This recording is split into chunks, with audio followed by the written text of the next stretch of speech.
Hindi. Oh. If speaking of Kim Pao, alam niyo ba mga friendship na ito pala, Oh. si Albi Casino, Oo. parang humahanga sa pagsikat ng Kim Pao, 'di ba? Na parang sinasabi niya na may edad-edaran na kumpara sa mga bagets-bagetsan, 'di ba? Pero hindi naman edad-edaran talagang Kim Pao. Parang dati siya, ayaw niya na ng may collab team at the age of 31. Sabi niya, ayoko na. Pero nagbago yung pananaw niya nung nakita niya, naramdaman niya yung biglang pagsikat ng Kim Pao. So, pwedeng gusto ko na rin ulit na magkaroon ng collab team kung po pwede. Pero as much as possible, gusto pa rin niya makilala as solo actor. Pero yun nga, sa pagtangkilik ng Kim Pao, nagbago na yung pananaw niya. Parang kasama niya rin doon sa Can't Buy Me Love, yung Snorin. Snorin. Ano Si sabihin? Maris at saka si Anthony. Si Maris Alam ko sabihin Baton. mo, snowber.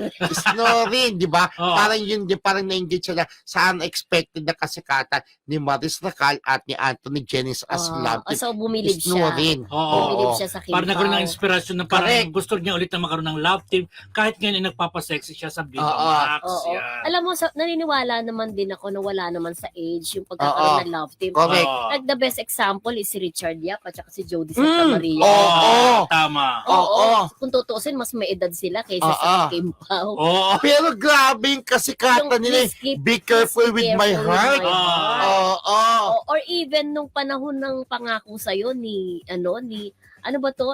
Yung Si kay si Soren, yung magulang. yung magulang. Diba? Tsaka si Ian Veneracion at Oo. saka si Bea Alonso sa Oo. Alas to Love. Ah. Diba? So, hindi rin mo rin masasabi talaga na nasa edad yun eh. Alam mo yung As Alas long to na Love, kinagat ka ng tao. doon